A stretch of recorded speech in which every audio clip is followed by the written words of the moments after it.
तो हमारे सर के सांसदों ने वहां पर आवाज उठाना चाहिए।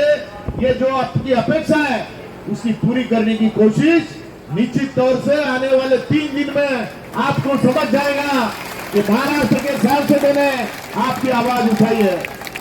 आपको पिछले वीडियो में 3-4 दिनों में हुई महत्वपूर्ण घटनाओं की जानकारी संक्षेप में दे दी गई थी, ताकि दिल्ली में आंदोलन और उसके असर की भी जानकारी आपको हो जाए।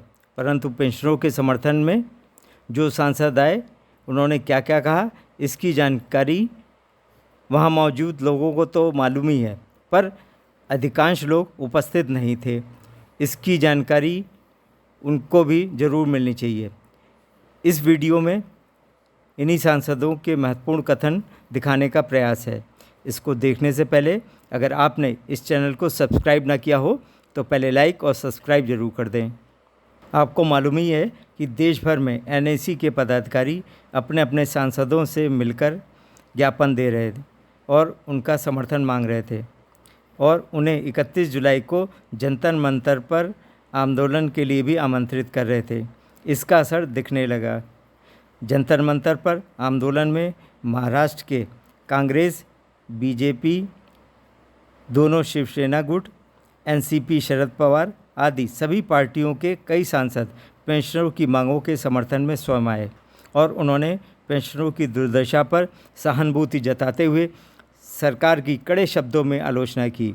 जंतर मंतर पर आने वाले सांसदों में शिवसेना उद्धव गुट के संजय देशमुख सांसद यवतमाल, नागेश आष्टीकर सांसद हिंगोली, बड़ूजी जाधव सांसद परभणी, राजाभाऊ बाजे सांसद नासिक, भाऊ साहेब वाकचौरे सांसद शिरडी, ओम राजे उर्फ पवन राजे निम्बालकर सांसद धाराशिव, कांग्रेस के डॉक्टर शोभाताई बच्छाव सांसद धुले, कल्याण राव काले सांसद जालना, छत्रपति श्री साहूजी महाराज भोसले सांसद कोल्हापुर, एनसीपी शरद पवार के भास्कर राव भगरे सांसद डिंडोरी।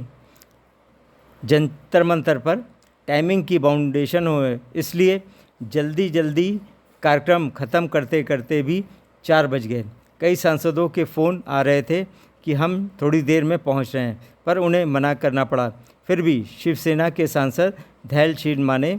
जब जंतर मंतर पहुंचे तो एनएसी के सभी लोग तब तक वहां से जा चुके थे।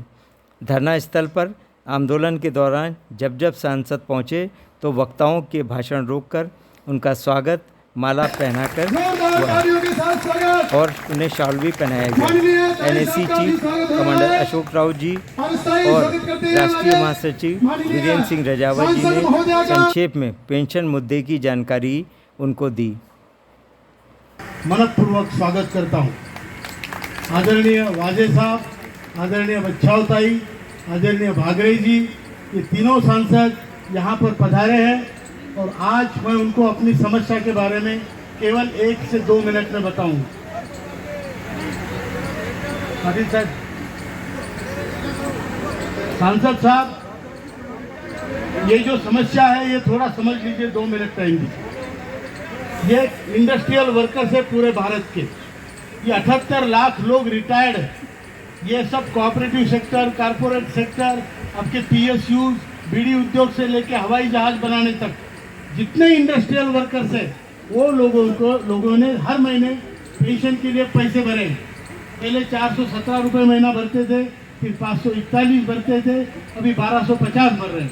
हर महीने पैसे भर के अंशदान करने के बावजूद जब आप देखो तो देश के 22 राज्यों के लोग आए हुए हैं। बिहार से लेके, पंजाब से लेके, बंगाल से लेके तमिलनाडु तक, गुजरात से लेके राजस्थान, आसाम, उत्तराखंड, उत्तर प्रदेश, हरियाणा, सभी प्रदेश के लोग हैं, महाराष्ट्र के लोग हैं। और इसीलिए आपसे प्रार्थना है सर कि हमारा ये मुद्दा आप सुलझाइए, इसको उठाइए और आप एक इतने बड़े क्रांति का हिस्सा बनिए, आप पुण्य कमाइए। और इसीलिए आपसे हाथ जोड़ के निवेदन है कि आप हमें भरपूर आशीर्वाद दीजिए और हमारे रिप्रेजेंटेटिव बनकर। उसके बाद सांसदों ने अपनी बात उपस्थित जनसमूह से कही। उन्हें एनएसी की टी-शर्ट देकर विदा किया गया। उन सांसदों ने मन से क्या क्या कहा, आप स्वयं भी सुनिए। सबसे पहले शिवसेना उद्धव गुट के यवतमाल से सांसद संजय देशमुख। तो हमारे सर के सांसदों ने वहां पर आवाज उठाना चाहिए। ये जो आपकी अपेक्षा है उसकी पूरी करने की कोशिश निश्चित तौर से आने वाले 3 दिन में आपको समझ जाएगा कि महाराष्ट्र के सांसदों ने आपकी आवाज उठाई है। अरे सांसदों को यहाँ पे पेंशन 50,000 है, एक एमएलए को पेंशन 50-60 हजार रुपए है, और जो हमारे गरीब जिन्होंने दिन रात मेहनत करके काम किया उनका पेंशन सिर्फ 1,000 है। ये तफावत ये देश में जो चल रही है वो तफावत नहीं होना चाहिए, ये हमारा मत है। अपन संघर्ष करने वाले लोग हैं, आज तक जो भी अपने को मिला वो संघर्ष करके मिला। यहाँ पर मोदी साहब बहुत बड़े बड़े बातें करते हैं, मगर यहाँ बैठे हुए बुजुर्गों की बात उनको दिखती नहीं है। मैं उनसे भी कहना चाहता हूँ कि आप होश में आइए और हमारे इस संघर्ष समिति के जो सदस्य लोग हैं उनकी आवाज आपने सुनना चाहिए और इनको न्याय दिलाने का काम करना चाहिए। ये जो सरकार बैठी है, ये सरकार को मेरी चेतावनी है कि अगर इनकी हक की बात आपने सुने नहीं तो अगले 5 साल में आपका पत्ता साफ करने का काम ये जनता करने वाली है। मैं आप सभी भाइयों को निश्चित तौर से इस बड़ी धूप में आप सभी बड़े उपस्थित हुए। शिवसेना उद्धव गुट के ही हिंगोली से सांसद नागेश आष्टीकर। हमारा पैसा जमा है और 1,000 या फिर 1100, 1700, 1800 भी कुछ नहीं होता है। मैं जब प्रचार में घूम रहा था तो आपके सभी बुजुर्ग भाई मुझसे मिले और उन्होंने मुझसे ये बात कही और बड़े दुख के बाद उन्होंने कहा है कि हम जब घर पे जाते हैं तो बहू हमको बराबर से ट्रीटमेंट नहीं देती है क्योंकि तुम बोझ बन के रह गए। अरे बड़ा दुख हुआ और सही मायने में ये बहुत ही दिल को लगने वाली बात है। और आपका पैसा खुद का जमा है तो आप किसी से भीख नहीं मांग रहे। और मैं आपको भरोसा दिलाता हूँ, मैं है यहाँ पे और सांसद जी हमारे संजय देशमुख जी यवतमाल से और मेरे पक्ष की ओर से और पूरा विरोधी पक्ष की ओर से हम आपके लिए जरूर आवाज उठाएंगे। मैंने पर्ची भी डाली है, हमारे पूरे शिवसेना के जितने भी सांसद हैं हम उन सबके क्लब करके हमने वो पर्ची डाली है। लेकिन अभी बजट के ऊपर ही चर्चा हो रही है, 0 आवर्स में बात करके कुछ फायदा नहीं होगा, वो कोई रिकॉर्ड पे नहीं आएगा, कोई सुनेगा नहीं। चुपी हम भी अपना एक फोटो निकाल के और हमने सदन में आपकी बात उठाई बोल के एक वीडियो अगर बाहर वायरल कर दे तो उसमें बहुत बड़ी बात नहीं है। तो इसको सही मायने में अगर अपने को कुछ करना है तो उसी का हमने टाइम मांगा है, तो ये सेशन में जरूर होगा। और यकीन मानिए हम आपके लिए बिल्कुल कोशिश करेंगे, जरूर कोशिश करेंगे और आपको आपका हक दिला के रहेंगे, इतना आपसे कहना चाहता हूँ। उसके बाद कांग्रेस की डॉक्टर शोभाताई बच्छाव जो धुले से सांसद हैं और शिवसेना उद्धव गुट के नासिक से सांसद राजाभाऊ बाजे तथा एनसीपी शरद पवार के दिंडोरी से सांसद भास्कर राव भंगरे तीनों एक साथ आए क्योंकि संसद चल रही थी और उनके पास समय बहुत कम था। इसलिए कांग्रेस की डॉक्टर शोभाताई बच्छाव ने ही उन सब की ओर से पेंशनरों के सामने अपनी बात रखी। सभी मान्यवर और यहाँ पे जो भी अनशन के लिए बैठे हैं वो सभी हमारे EPS 95 के सभी कार्यकर्ता, सभी पदाधिकारी, सभी पेंशन धारक और उपस्थित बंधु, आप सबका जो पेंशन का सवाल संसद में उठाएंगे और आपको न्याय देने के लिए हम जरूर प्रयास करेंगे, क्योंकि ये जो अन्याय इस सरकार ने आपके ऊपर किया है, ऐसे कई भाई और बहनें हैं। आपको न्याय दिलाने का प्रयास हम जरूर करेंगे, ऐसा वादा हम यहाँ पे देते हैं। कांग्रेस के कोल्हापुर से सांसद छत्रपति श्री साहू जी महाराज भोसले है एजुटेशन का कार्यक्रम है, हम आएंगे, तो उसको बोला था हम आएंगे और वैसे आ गए हैं। तो ये निश्चित है कि 75 लोग के लिए 75 लाख लोगों के लिए जो कुछ करना है तो वो निश्चित वहाँ होगा। और मेरे को मैं ऐसे समझता हूँ कि शासन ने बहुत पैसे लिए हैं आपके ओर से, विविध खातेों में वो रखे हैं, और उसका ब्याज जो होता है वो इतना बड़ा होता है कि उससे आपका काम हो सकता है, ऐसे कोई लोग मुझे बताते हैं। तो ये निश्चित है कि आपकी जो 75 लाख संख्या है रिटायर्ड लोगों की, उनके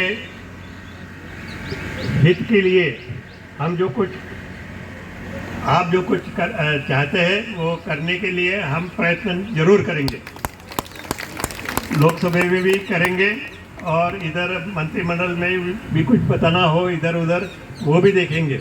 शिवसेना उद्धव गुट के शिरडी से सांसद भाऊ साहब वाकचौरे।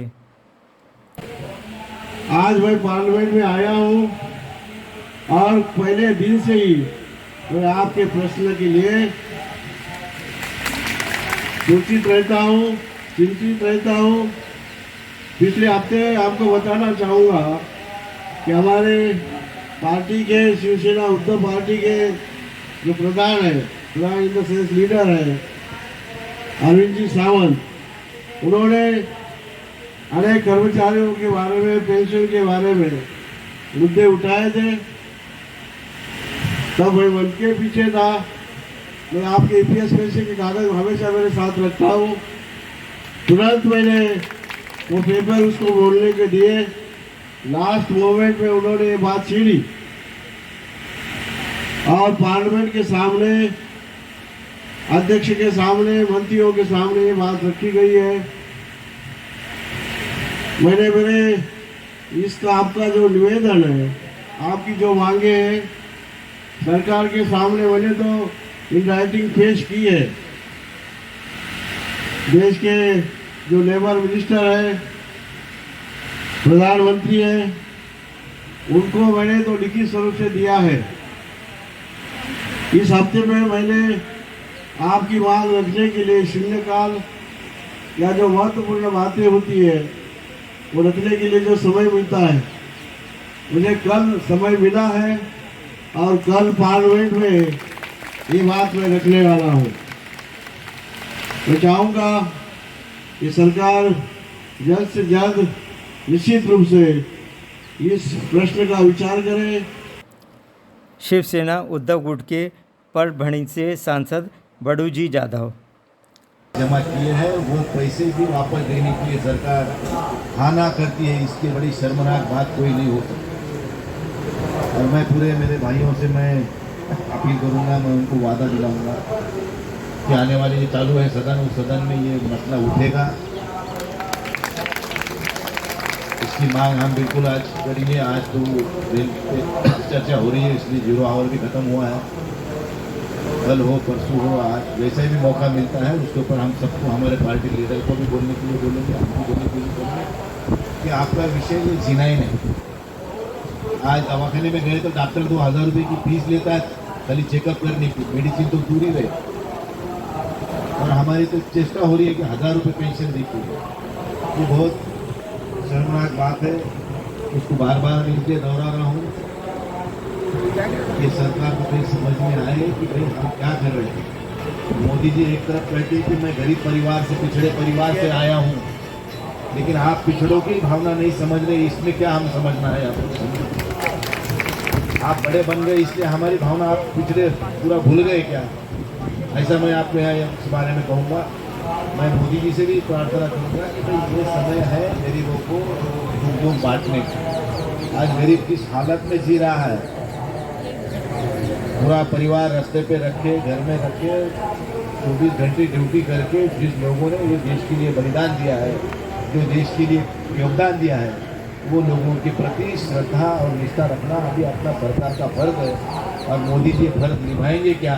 मैं ऐसा सवाल आपको ये माध्यम से कहूँगा, और ये आपकी मांगे पूरी करने के लिए सरकार से पूरी तरीके से हम कोशिश करेंगे। मैं आपको यहाँ पे गवाही देता हूँ, अगर आप जिस तरीके से लड़ रहे हो उस तरीके से हमको भी रास्ते पे उतरने की नौबत न आए। अगर ज़रूरत पड़ी तो हम भी आपके साथ में रास्ते पे उतरेंगे और आपको न्याय दिलाने में हम कोशिश करेंगे। मैं इतना ही कहता हूँ, आप सभी पूरे हिंदुस्तान में से यहाँ आए हुए सभी कर्मचारी भाइयों बहनों को मैं हार्दिक स्वागत करता हूँ। कांग्रेस के जालना से सांसद कल्याण राव काले।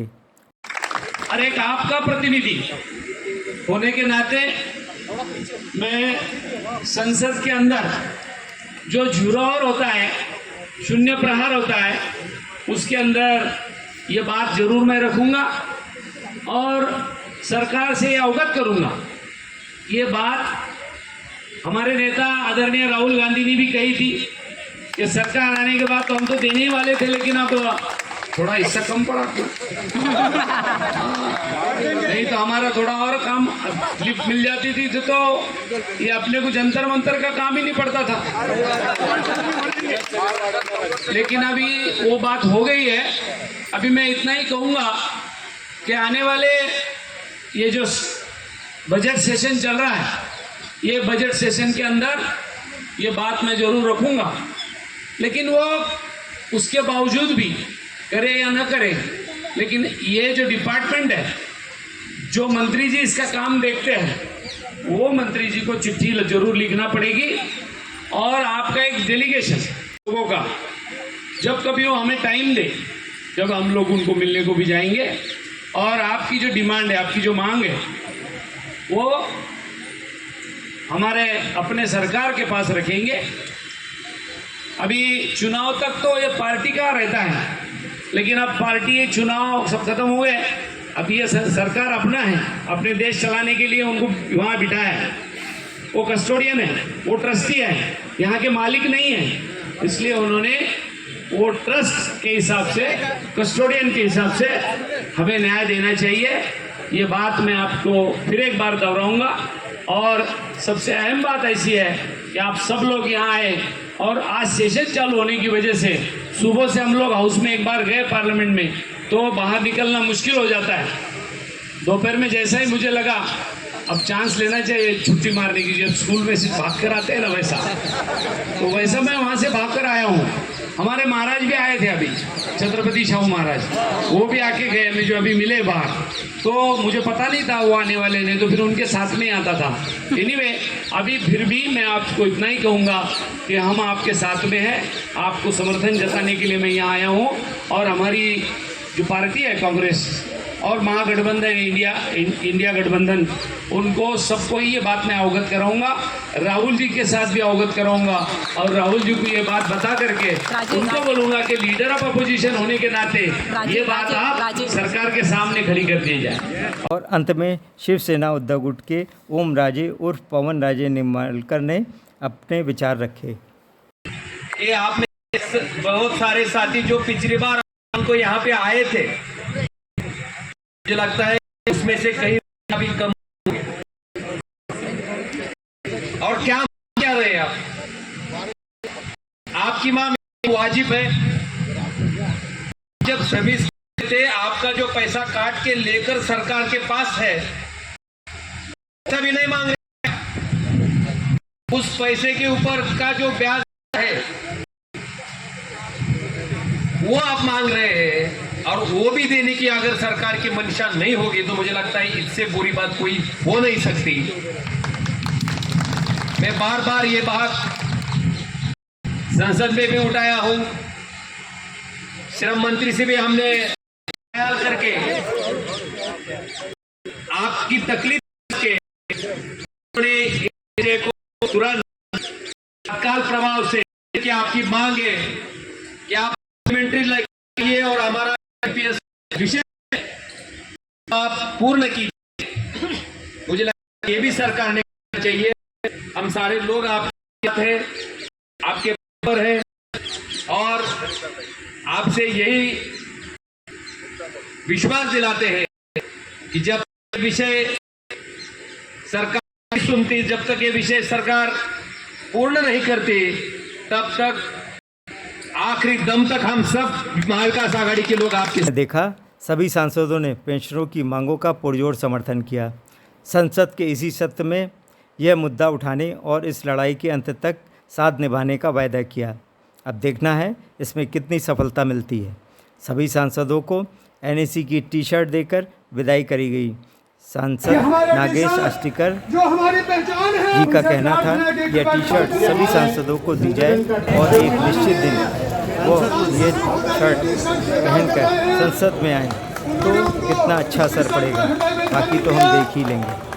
आप एक काम कीजिए, अपने अपने जो भी दलों के लोग हैं, जो भी अपने प्रदेश के लोग हैं, उनके जो भी यहाँ पे हाउसेस हैं उनको आप भेजिए, ये टी शर्ट दीजिए, और मिलती के लिए बाकी कुछ मत कीजिए, खाली टी शर्ट पहन के संसद में जाइए।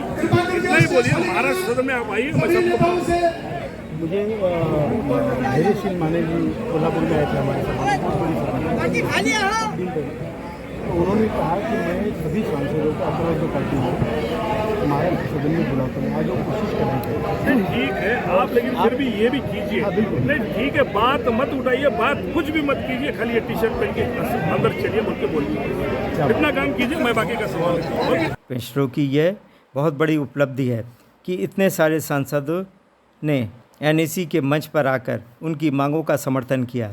यही नहीं, अगले दिन सवेरे संसद भवन की कैंटीन में यह सब और इनके साथ बीजेपी के भी सांसद बैठे और आगे की रणनीति तय की गई।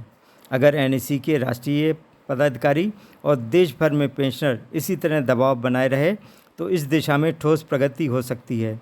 इसलिए आप जहां कहीं भी हों, एनएसी के अपने साथियों का समर्थन तन मन धन से ज़रूर करें।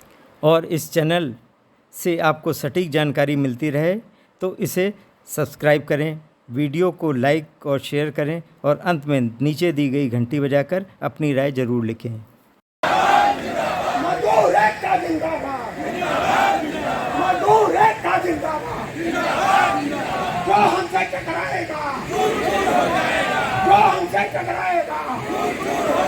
हम अपनी मांगे लेकर रहेंगे,